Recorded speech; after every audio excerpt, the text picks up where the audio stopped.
Illinois basketball is officially hitting the reset button on defense. Let's talk about it.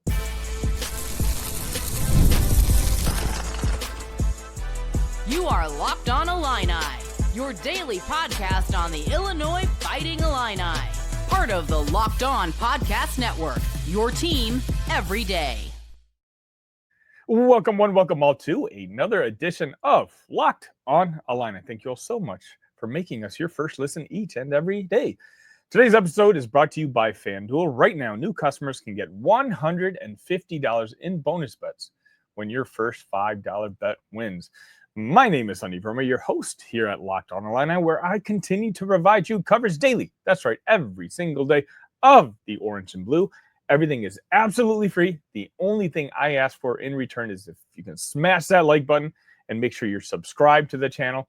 Originally, my goal was to hit 5,000 by kickoff, and then I kind of did the math. I'm like, Sonny, you're being a little unreasonable here. So my new goal, and this one I think is absolutely attainable, is to hit 4,000 subs, at least on the YouTube side. So if you're not subbed already, please do. It doesn't cost you guys anything, but trust me, it helps me out a great deal. For today's episode, I'm going to talk about something which I think is one of the more important and definitely underrated stories of the offseason. And that's that Illinois is going to make a change on the defensive side of basketball. Again, I kind of referenced this on Thursday, that Brad Underwood had in media sessions interview that he did with a lot of local reporters. And I felt like this kind of slid under the radar because so many people were talking about the Ty Rodgers injury. Obviously, I didn't really get a chance to cover it just because Illinois football just kept getting one recruit after another recruit after another recruit. And again, I'm not complaining about that, but I did say on Thursday that, hey, I don't know if anybody noticed, but Brad Underwood just said we're changing the defense on next year's basketball team. And so I promised that I would cover it this week, and that's what I'm going to do today. So that's right.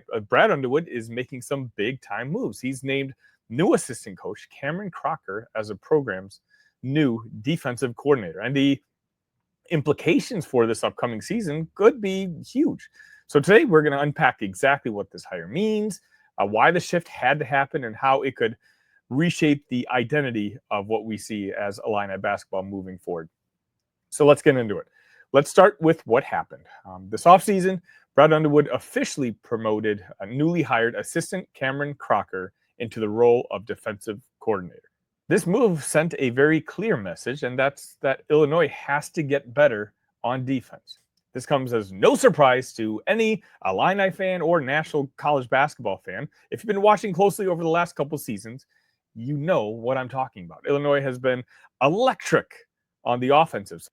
They've recruited size, they've recruited skill, they've recruited scoring.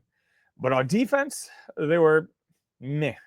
Illinois finished outside the top 70 in adjusted defensive efficiency last year, at least according to Ken Pom. For a team with Sweet 16 and Final Four aspirations as we do moving forward, that's simply not going to cut it. And Brad Underwood knows it. He said flat out, we'd like to force more turnovers and get a few more easy baskets. We haven't been in pass, and that's not what he wants this program to be. So this move to bring in Cameron Crocker, it's not just about shaking up the staff. It's about reviving a defensive identity that, don't forget, Brad Underwood had very early in his career, and he's trying to now evolve it for 2025 and beyond. So let's talk about the man of the hour, Cameron Crocker. If you don't know his name yet, get familiar. Crocker's just 32 years old, but he's already built a reputation as one of the brightest young minds in college basketball.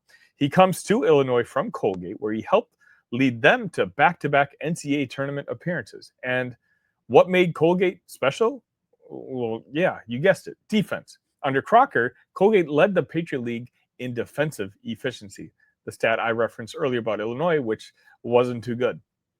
They held teams to just over 62 points per game and ranked top 50 nationally in several key defensive metrics. And before that, he was at Stanford as a director of player development and helped that team finish seventh nationally in defensive efficiency. This is a guy who's built tough. He's taught tough, smart, team first defense at every stop that he goes. And he's also got a teacher's mindset. He was a 4-year captain at Penn, has 2 degrees in education, and is known as a connector, someone who builds trust with players and gets them to buy in.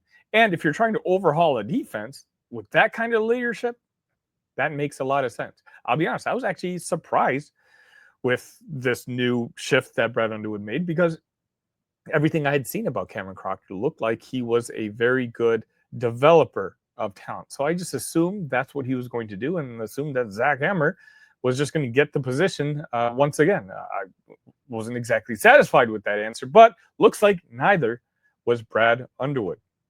So what's going to change when it comes to the Illinois defense next year? We know that Brad Underwood has tinkered a lot over the years. Remember, when he first got to Illinois in 2017, that defense was hyper aggressive, denying passes, full pressure, forcing turnovers at a top 15 rate nationally.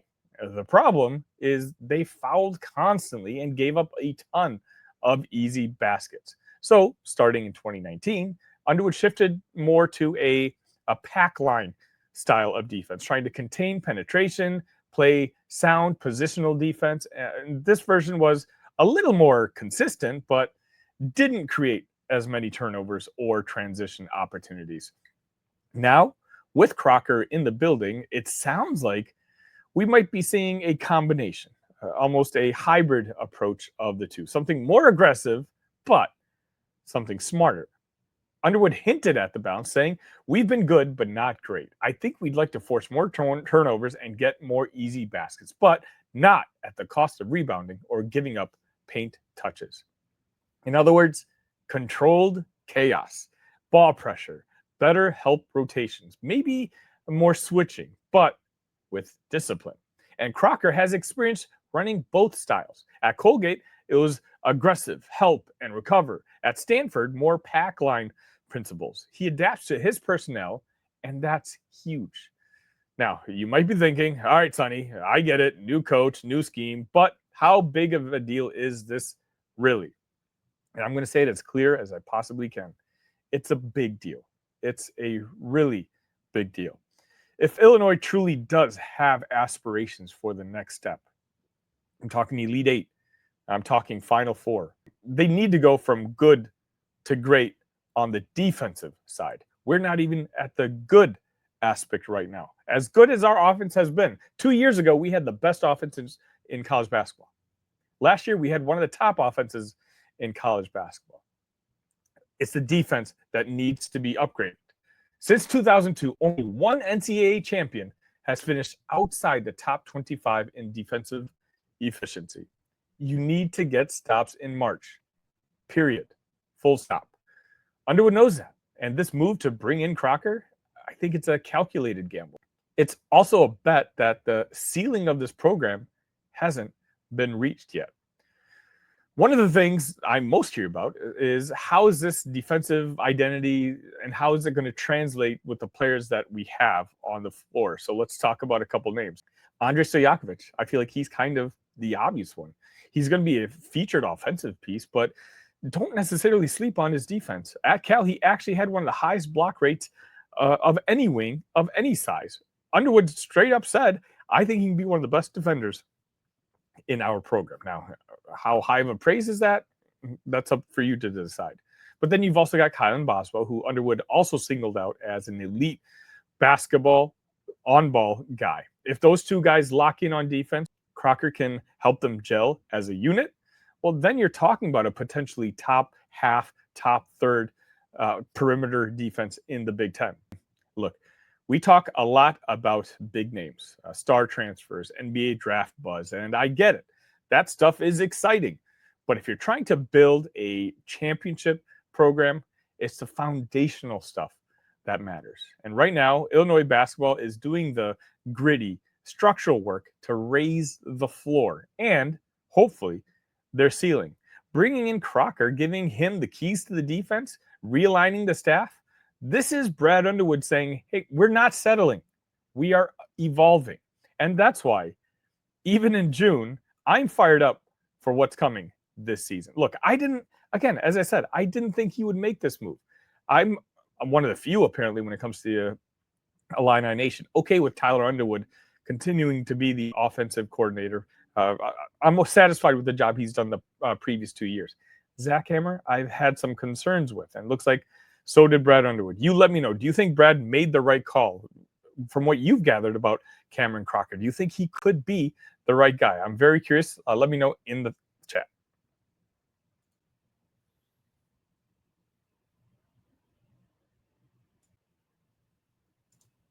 Summer sports are in full swing, and whether you're all about baseball under the lights, golf on the greens, or high-stakes soccer action, FanDuel is the best way to make every game even more exciting.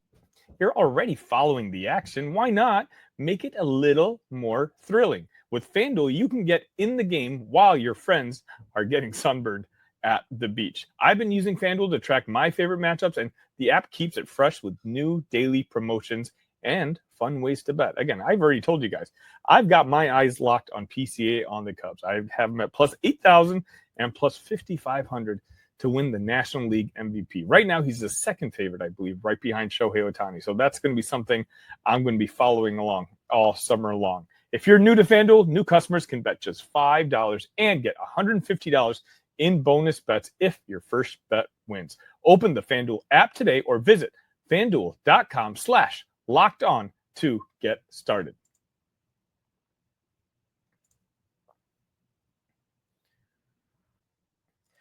And welcome back to Locked On Illini, your daily podcast for all things Illinois athletics. A simple reminder, if you have an idea in mind or something you want me to cover, send me an email at talkillini@gmail.com. I have conversations each and every day with different listeners just like you. I always like to hear your feedback, see what you want to see, and if I can, I'll produce a show around it for you. Especially, hey, it's the off season. You know, this is the time for me to be able to experiment a little bit more and really give you guys the content that you guys want. Also, all your favorite social medias, just do a search for Talk Illini, and I'm the one that handles all those accounts. Again, I just keep things constructive. That's the only thing I ask. The next topic is not directly about Illinois, but it should absolutely be on your radar. We just witnessed what could be one of the more groundbreaking legal developments in the NIL era. The University of Wisconsin is suing the University of Miami over alleged tampering in a player's transfer. This isn't just booster drama. This is a Big Ten school going to court. Yes, court, to set legal precedent around NIL contracts, transfer rules, and what it means to have a binding agreement with a college athlete. Now, I know what you're thinking. That's a Badger problem, but make no mistake, this has direct implications for Illinois, for Brett Bielema, and for the future of Big Ten recruiting. So let's get into it. Let's start with the basics. Wisconsin has filed a lawsuit against the University of Miami. Yes, the school claiming that Miami illegally tampered with one of their players, cornerback Xavier Lucas. The Badgers say Lucas was under a 2-year NIL agreement with their collective, VC Connect. But shortly after signing, he went home for winter break, met with a Miami staffer and a booster, and boom, he's now a Hurricane. What makes this wild is that Lucas never officially entered the transfer portal. Wisconsin blocked it because of the NIL agreement. But with the help of an attorney, Lucas withdrew from the school and showed up in Miami anyway. Now, Wisconsin wants the courts to declare that Miami broke the law, interfering with a binding NIL contract. This has never been done before. It's the first school versus school NIL tampering case in history. And it's a big gamble, but I think it's a necessary one. So why does this matter to Illinois? Let's be real. Brett Bielema is building something very real here in Champaign. Illinois has landed what we're hoping to see is a top 25, top 30 class in 2026. They're locking down in-state talent like never before. And Bielema has said it over and over again. Retention is just as important as recruiting. But here comes the problem. Tampering is out of control. Coaches across the country, including in the Big Ten, have said that boosters, trainers, and back-channel recruiters are constantly in players' ears. There are rumors every offseason. This school offered that guy $300,000 to transfer. This booster said they'd guarantee him a car and a condo. And you know who that hurts the most? Programs like Illinois that are doing things the right way, that are developing 3-star kids into NFL players, that are investing in recruiting relationships, not shady backroom deals. So when Wisconsin, a fellow Big Ten school, says enough is enough, we're going to court to enforce these contracts, that's not just about protecting Madison. They're protecting Champaign too. So let's talk about what's really at stake here. Right now, NIL contracts are contracts, but they live in a weird gray area. Players sign with collectives, not the schools directly. They get revenue-sharing deals, promotional agreements, whatever you want to call it, but none of that explicitly says you must stay at this school to earn this money. And that's where the lawsuit gets interesting. Wisconsin is saying, yes, it does. Their contract with Lucas reportedly granted NIL rights to Wisconsin only and barred him from committing to another program while under that deal. In other words, this was binding. If a court agrees, that changes everything. Suddenly, Illinois could structure NIL contracts that actually give them legal standing to fight tampering. Think about it. If a team tries to poach a future star, Brett Bielema might not just have to take it on the chin. He could point to a binding NIL deal and say, no, you want him? We'll see you in court. And that in itself is a game changer. Let's talk about Miami for a second. If there's been a poster child for unchecked NIL spending and shady recruiting practices, it's been the Hurricanes. Their boosters have been brazen. Their staffers, well, if the lawsuit is accurate, they're meeting with kids before they've even entered the portal. And what's the NCAA doing about it? Absolutely nothing. Because here's the thing. The NCAA can't subpoena phone records. They can't dig into private conversations. They rely on voluntary cooperation. And let's be honest, that's a joke in 2025. That's why Wisconsin has to go this route. Because until someone lays down legal precedent, tampering will continue to go unchecked. And Illinois, like every program that's not a blue blood with billionaire boosters, although I guess Illinois does have its share, stands to benefit from some actual structure. Now, I know what some folks are saying. Isn't this kind of anti-player? And honestly, that's a fair question. No one wants to go back to the days when athletes had no power. NIL was supposed to give players options, autonomy, leverage. Suing them into staying somewhere feels off. But let's zoom out for a second. This isn't about preventing players from transferring. It's about stopping the manipulation and the poaching that's happening behind closed doors. It's about making the system fair for players and for programs. You want to transfer? Great. But don't sign a $500,000 NIL deal, then leave a month later because someone whispered in your ear. That's not empowerment. That's chaos. And I think most players, deep down, they want to be in a system they can trust. One where their commitments mean something. One where they're not just pawns in a billionaire booster bidding war. So let's bring this back home. Brad Underwood is rebuilding a basketball roster with stars, but he's still got to protect his core.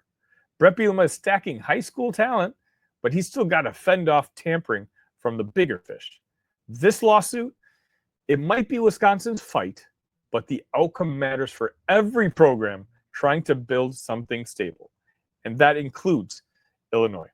If the courts rule NIL contracts are enforceable, Illinois can operate with a lot more confidence moving forward.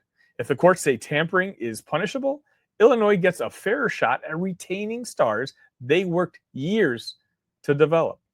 And if the courts ignore all this and the chaos continues, well, it's going to be open season in college sports for the foreseeable future.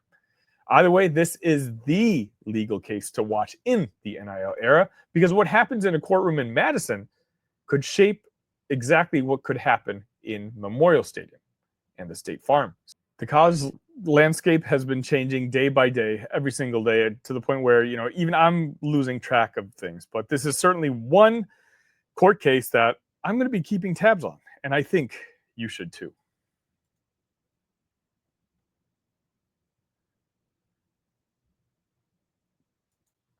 So the least surprising news, at least if you've been paying attention to college football recruiting, at least this show, I've mentioned it on a couple occasions over even the last week when Illinois was on fire when it comes to recruiting, was that Illinois was about to lose one of those recruits, and it turns out that's exactly what they did. Early on Monday morning, Javari Barnett officially flipped his commitment from Illinois to Alabama. If you don't remember, Javari committed to Illinois, I believe it was on April 6th or April 10th, in that range. And he didn't play much last year. He was hurt. Illinois decided to take a chance on him. They really liked his tape. And trust me, there's a lot to like about his tape. But even though he did come to visit Illinois for an unofficial visit earlier this month, the fact that he always seemed to reciprocate interest to Alabama when Alabama showed interest, kind of gave the signal to Brett Bielema and the coaching staff to maybe explore other options. And explore other options is exactly what they did. The recruitment and commitment of getting Nelson Wheeler from Nebraska was in large part because I think Brett got the feeling that Barnett was going to go in a different direction next fall. So again, someone in the Discord, in the Talk Illini Discord, said this perfectly. It's just nice having a coach in charge of your program who isn't caught with his pants down, right? I mean, would they have probably still taken Barnett and Wheeler? Sure. I mean, they're two high-quality running backs. But usually in years past, Barnett would be one of the keys to our recruiting class for the year. And, once he would get attention from a different school, a blue blood, and he'd leave, we'd have no way of bouncing back or rebounding. That's no longer the case with Illinois football. Look, I've talked about this plenty of times now. Illinois is now competing with the top teams in the country, the Georgias, the Alabamas. I mean, even later this week, Max Sutter looks like it's going to come down to Illinois versus Alabama. These are the type of teams that you're competing against for the top players in the country. You're not battling Central Michigan anymore for mid type of players. You're battling for the best players in college football. And while Illinois had a stellar, and I even mentioned that it could possibly have been the best recruiting week in Illinois history last week, that doesn't mean that it's always going to be that way. And Brett Bielema, as good of a coach as he is, and as much as we're loving this recruiting class that he's building right now, well, he's not infallible. And there's going to be recruitments, not just this year, but even years moving forward, even as we continue to progress as a program that are just not going to go our ways. The difference is in the past is I would be really down about it, and it would be one of those, here goes same old Illinois. Whereas now, this year, look, right now, I think we officially dropped out of the top 10 in recruiting class rankings once Barnett decommitted. But I'm okay with that because, again, there's two potential 4-stars that Illinois might be getting just merely in the next 10 days or so. This train keeps on moving. And as long as Brett Bielema is in charge, I don't think that's ever going to change. In more positive news, Illinois Athletics did tweet out that their 2025 Illinois Male Freshman of the Year is Kasparis Yakushonis, who obviously led the team in scoring and assists and set a freshman record with 10 games of 20-plus points. So hopefully just the start of a big week for Kasparis, as he's going to be picked, I'm hoping, in the lottery later on this week in the NBA draft. J.C. Anderson tweeted also earlier on Monday that he's going to be making his announcement on July 1st. I think it was well known, but I think it basically made it official with a graphic on Twitter. It's going to come down between Ole Miss, Auburn, and Illinois. It's going to be a recruitment that's I can't wait to follow through on. JC's obviously visited Illinois over a dozen times, to my knowledge, but it really does look like that Auburn, and more importantly, Dollar Bills have come on pretty strong in that recruitment. So I don't know where it's going to go, but definitely keep your eyes locked in on Locked On Illini, and I'll keep you guys up to date and let you know maybe a day or two beforehand what kind of vibes I'm getting. Speaking of which, if you want to know as I'm getting the vibes, I let the Discord know. The link is in the description. Whenever I hear something, whenever I hear some intel, something that I can't necessarily share on the show, the Discord is where I'm going to post it. It's more of a private community. I say private community, but we have over 300 other Illini fans spread all across the country, all talking Illini sports, life, all day, every day. And we're organizing get-togethers as well. So it's nice to see one another and still be able to talk Illini sports even in the off season. So if you're not in the Discord, definitely, again, the link should be in the description. You know, I did see in ESPN's latest mock draft that they had the Chicago Bulls drafting Kasper And can I say something? I don't know if I like that too much. I want Kasper to go to a place that he's going to play. And while I think he could play pretty well next to a guy like Giddey, I don't know what the future of Kobe White is and whether we're going to be trading him. I'd be worried that the Chicago Bulls are bringing in one Illini, but that would almost force them to ship off another one. I just don't know a team with as many guards as the Chicago Bulls do happen to have, that if they do bring Kasper in, well, that would probably mean Ayo Dosunmu is no longer in the Chicago Bulls' future. Is that a trade you guys would take? I don't know. I like to see Ayo, hometown kid, in Chicago, and I hope he stays here his entire career. But if we have to lose Ayo, and that means I get to cheer for another player like Kasper and for the next 4 or 5 years, who knows? I still think Kaspersky can be a star in the NBA. I think he got a bad rap with a lot of the fan base who, understandably were frustrated that he didn't keep up the pace that he started the season with, where there was mentions of him being on the All-American team. He was just that talented and literally carrying this Illinois team. But regardless, I think he's got a bright future. And if he comes to Chicago, great. I just hope if he does come to Chicago that we can get an all-Illini backcourt with Kasper and Ayo Dosunmu. That photo imagery would be a huge boost for Brad Underwood's program. That's going to just about wrap it up for this edition of Locked On Illini. Thank you again for making us your first listen today. For your second listen, check out the Portal Show. Brian Smith has the latest rumors, portal entries, and signings. Be the most informed fan on the rapid changes to the college football landscape. Find the Portal on YouTube or wherever you listen to podcasts. This week, I wanted to let you guys know I'm going to be on the Big Ten squad. I've got to remember to mention that. I know on Thursdays, those episodes are released in the evening. Well, this week, they're going to focus on Illinois. They're going to go over the Illinois roster and the over-under this year. So I am going to be a guest on it. So make sure you do tune in on Thursday evening. I'm going to sit here and remind you guys all week long. We have nonstop content here at Locked On Illini. Until next time, ILL. Love you guys.